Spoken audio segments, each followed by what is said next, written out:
Welcome back, my fellow duplicants, to Oxygen Not Included. Now, it has been absolutely crazy this last 24 hours with all of these people messaging me with different automation ideas, different ways that I can kind of reconfigure this latch and all of that fun stuff that I've come up with there.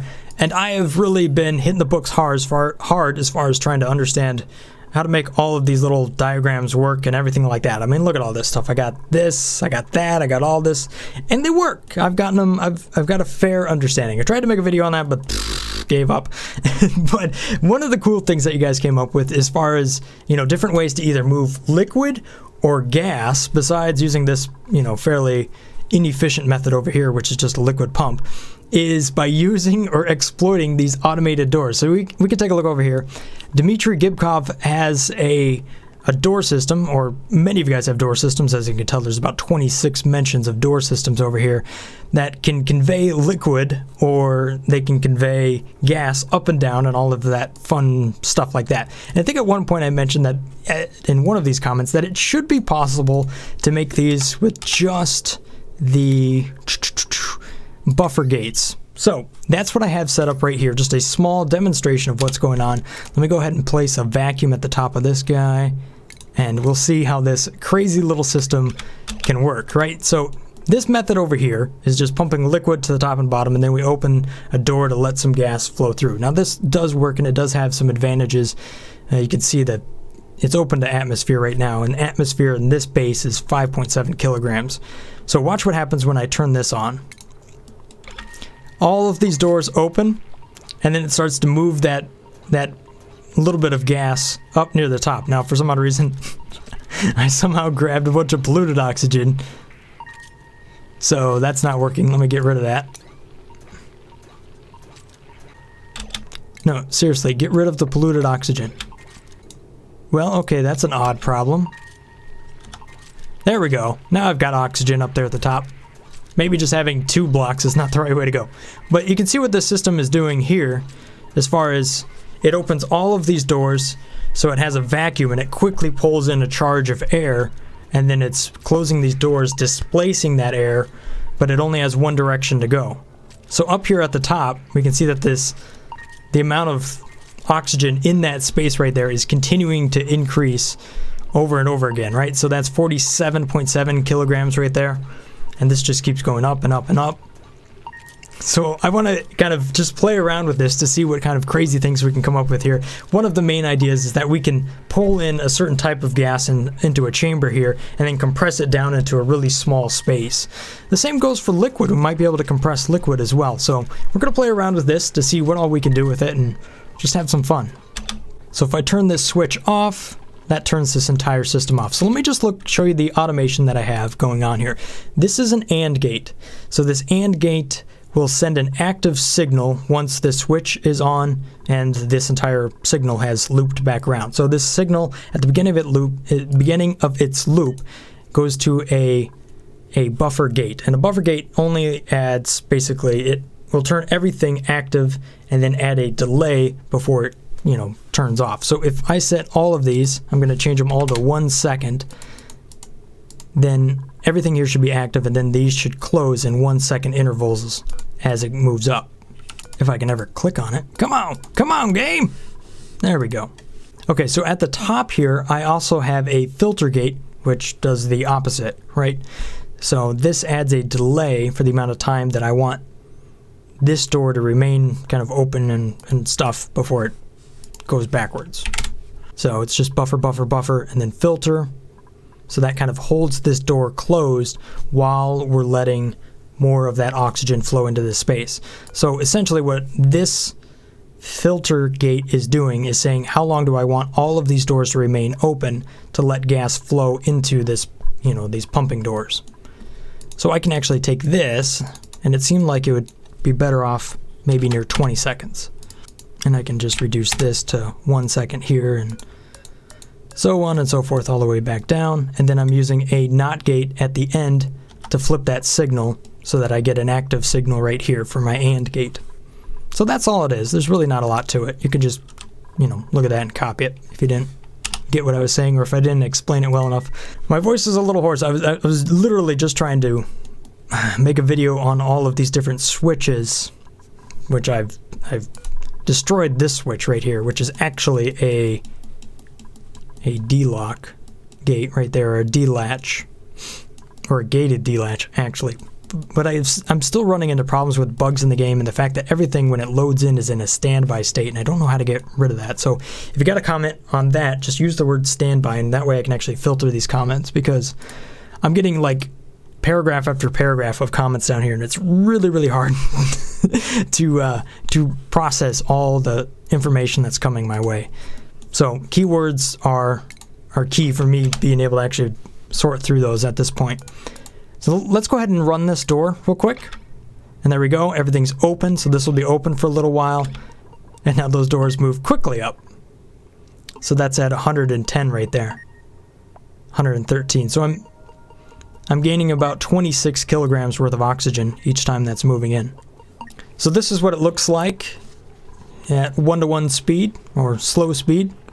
So the oxygen is flowing in, and right now we can kind of get some idea of how much oxygen is in this space, maybe.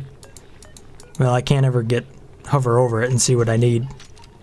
But you see that door opens up, and then right when that door opens up, all of this stuff starts closing. So none of that gas is flowing back out all the way through the system.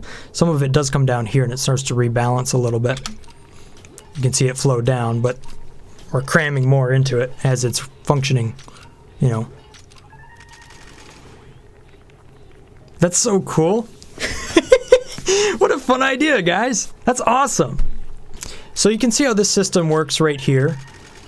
And for right now, these doors don't require power to operate. However, I'm guessing at some point they will actually require power to operate like this. And at that point, you know, this will have a real cost to it. But for right now, this is absolutely free. There's no power being used here. Let's take a look at some of these comments to see what some other people are doing with this door pumping method here. Oh my gosh, look at this madness. What? So that's from Serious Black right there. It even has a video of it. Alright, so here's that system working. So in this system, it's operating multiple doors. So it's actually moving multiple columns of air, or puffs of air through that, and you can see how quickly that's pumping up. I like that. That's pretty fancy.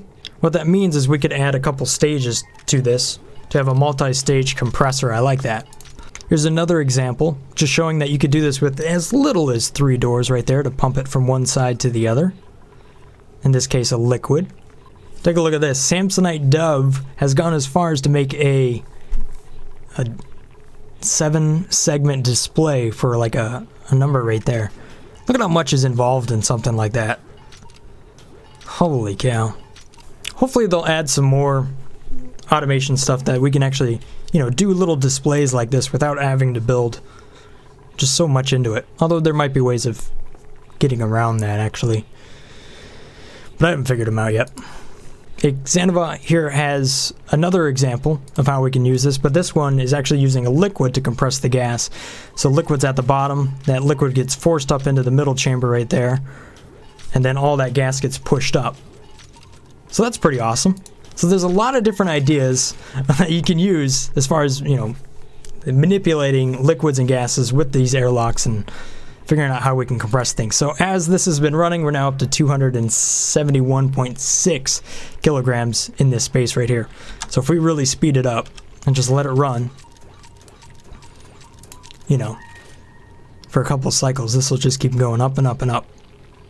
Alright, so let's disable this for a little bit and see if we can make something that will not only kind of sort some gas, but will also allow us to move it into a chamber and store it for a little while. Alright, so let's try to sort 3 different types of gases. So it'll be carbon dioxide, hydrogen, and natural gas.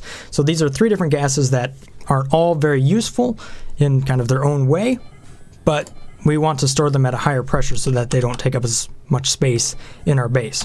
So I have 3 different doors here, and I'll open whatever door I want in order to pull that gas into, let's say, a chamber, wherever we're going to store that up here. So, and then down here we'll have an ability to actually pull in the gas pressurized from one location or another. Okay, so I'm just letting this run for a little bit to see just how much of a vacuum I can actually make down here. That's 125 grams. keeps going down. 71. There's definitely kind of a diminishing return at some point. Awesome, look at that. We're down to milligrams. Yeah, this thing just keeps working. Eventually it will just... it'll get very, very close to 0. I don't think it'll ever quite get to 0, though. Here I go again. Giving myself, like, the world's hardest goal, right? Is that if this chamber over here has enough gas, I don't know, let's say 20 kilograms in this space, then that gets selected as the gas that I'm going to then pump up. So if this door is open here, then that door up there would be open so that gas moves into the correct location. Yeah, that seems real simple. Alright, I'm much more happy with this arrangement right here. I just turn on the pump I want, and then that lets me, control what's flowing into it. Okay, so let's set this up and run it in a little bit more of a manual fashion here. So I have natural gas at the top, chlorine in the middle, carbon dioxide down there at the bottom. I've already made all of this stuff a vacuum. So if this is enabled, just for the simple sake of it, right? We want, natural gas to go in here. So if I turn that on, that enables the pump to start moving some gas through, and then this will reach a certain pressure and we'll start compressing it. So let me just add the power to the system and we'll make it work.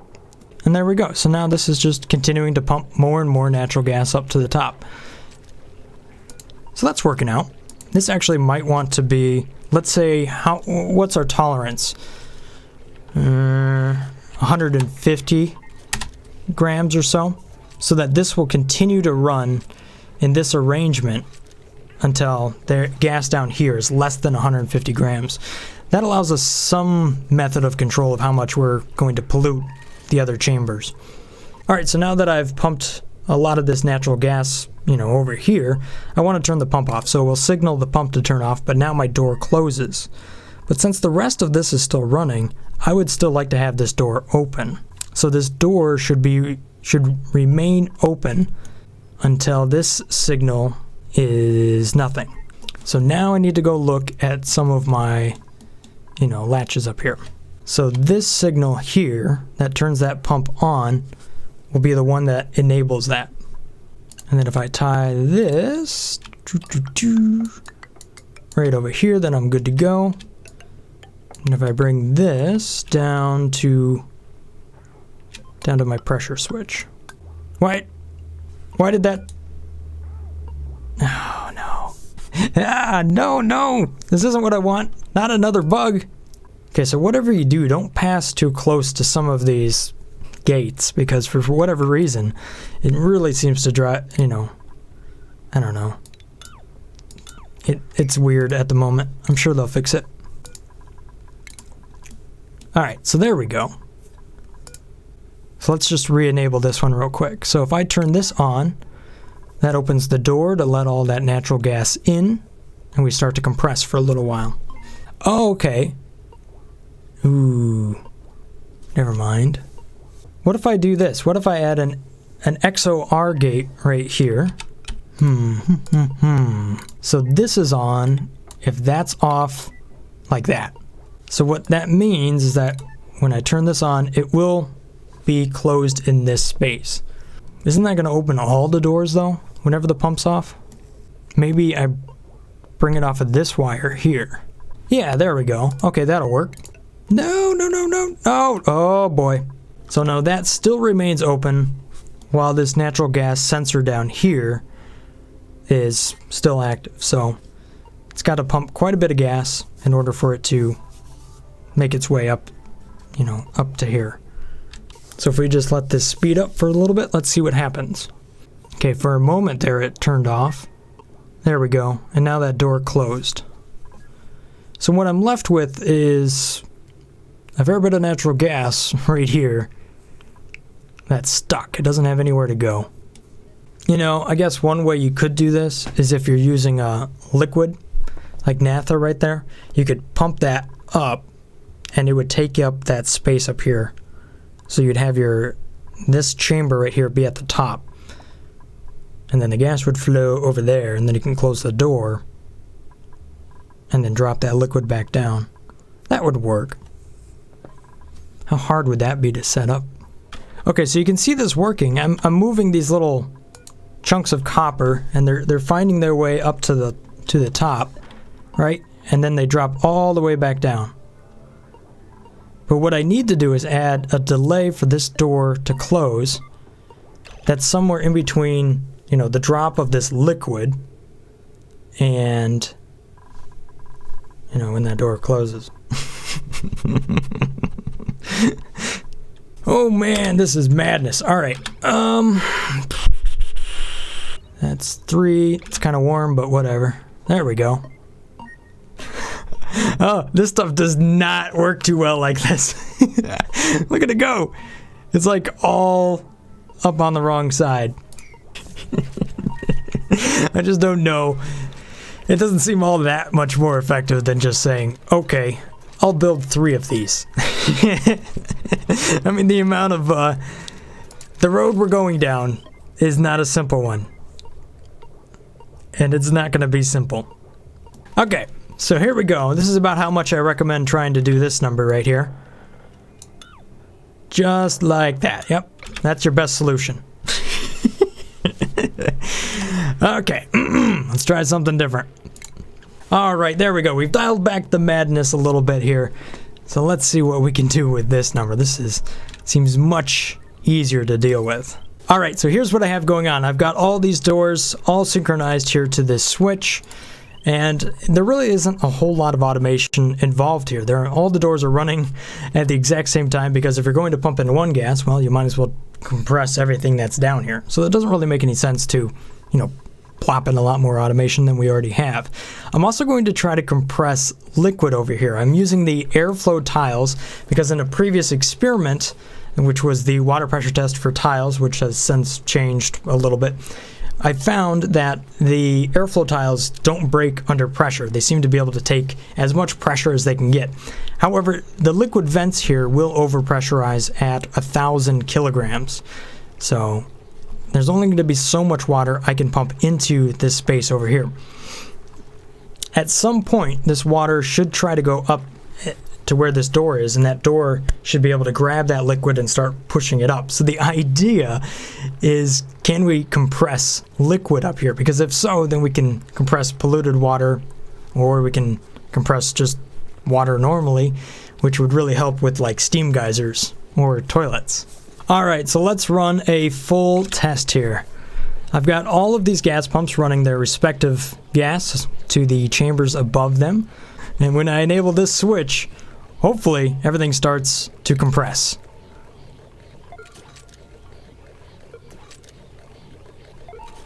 So right now I can see that the gases are working. However, the liquid is not being picked up. At least not yet. Now I put 20 kilograms of gas in each tile, and I should be 5 tall. So that should give me 200 kilograms of each gas. We can see if anything's being destroyed by these doors. There's some talk about, doors being destroyed as far as, gas being destroyed as far as how much the doors crush on them. It's been a long day trying to record all this. So that means 50 kilograms should be in each block up here by the time we're done, or at least something close to that. Now this liquid is not doing its number here, so let's destroy that tile and see if I can get it to go above. Come on, go! Here's what I'll do. I'll try to make this water column a little bit taller. See if we can get enough pressure to get it to go. Alright, so let's pause it right here, because now I only have just a few grams of natural gas, or any of these gases down here at the bottom. However, I've also got a little bit of gas left over in this space. So I have 10 kilograms worth right here. So that means I should have about 47.5 kilograms worth of natural gas up top on average. And the numbers are kind of all the way, or all over the place here. So yeah, that works out just fine. In this natural gas block right here, I have 189.7 kilograms of natural gas, which is good, because that's, there's a little bit left down here, and this number may not be even all the way through it. It's 987.5. There's a little bit of gas still left down here. It doesn't look like it's really destroying anything. If it is, it's very insignificant. Oh, here's an idea. Okay, so if I use an Atmos sensor down here, right, because I don't want these things to constantly run. If I don't have to let them, I don't want them to run if they don't need to. So, because right now, I tell you what, this thing's kind of annoying. And I would hate to have this in my base, honestly, because it would just drive me nuts. But if it only ran whenever I was pumping something to it, I could live with it. So in order to make that work,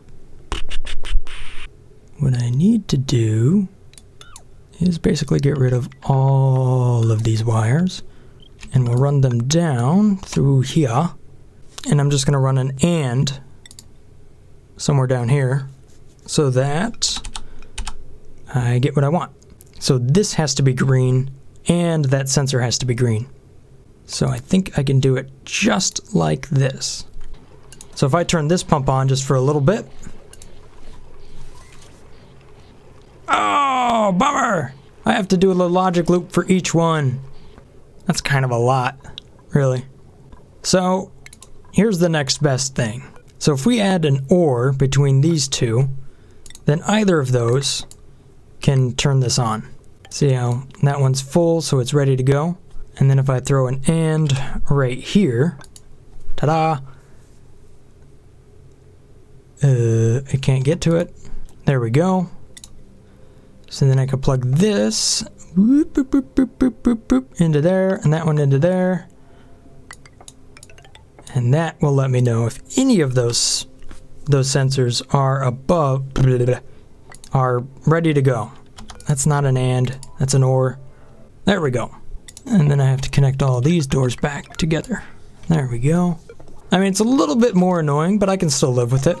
And if I wanted to go through the effort of making all the automation over here, which means I would need another tile between, this column and that column in order to fit all the automation gates behind it, then I could do it for each gas individually. Bingo! Nice, I like it. So if you just want to take a quick screenshot, here you go. Bingo. That's pretty convenient. I like that. This will be really useful. Come on, liquid. Arrgh. Hey, you know what we could do for the liquid if we just really want to force it? We could just add doors on the way down, which means we could probably just add doors on the way down. Just flip this thing upside down. But let's just do this number because this will be a lot easier. Ha! All right, there we go. So now I'm starting to compress water. Bingo! So all I'm doing here is I'm using this door to start to compress that water down before I start pushing it back up. Now, it would make a lot more sense if I just ran this sequence in reverse so that the liquid tried to push itself down. But hey, why keep it simple? So check out how much water we have over here. 2,000 kilograms. So yes, we can compress liquid. When you try to really compress liquid, it just has no idea what it wants to become. There's just like a high pressure spot that just keeps moving around. This is awesome. So if I let this run long enough, which is going to be incredibly annoying, I should be able to compress all of this water into that little spot right there. Let me save the game real quick. Make a lot of extra food so all my duplicants aren't dead by the time I get back. I'm going to go AFK for a few minutes. And when I should come back, all that water should be up there at the top. Ah, bummer. It seems like the liquid found a limit to how much it will compress. As you can tell, it's dripping back down and flowing all over the place. So it looks like it's hovering right around 3 to 5 times as much water in that block as what would normally be possible anywhere on the map. So, yeah, that's some serious compression. Now, if I ran 4 doors there, that might actually just let that continue to go up even more. Who knows? Maybe there's like a door to water pressure limit. I don't I don't know. I think it's kind of fun. Pretty crazy though. And at any rate, that's all I have for you guys tonight. Hopefully you guys have enjoyed this little episode here of Oxygen Not Included. Let me know in that comment section below if you got any other crazy ideas that you guys are trying out. And thank you guys for all of your support recently. It's been absolutely awesome. If I've earned your subscription, then thank you so much for that. Stay awesome, guys. Peace. Brothgar out.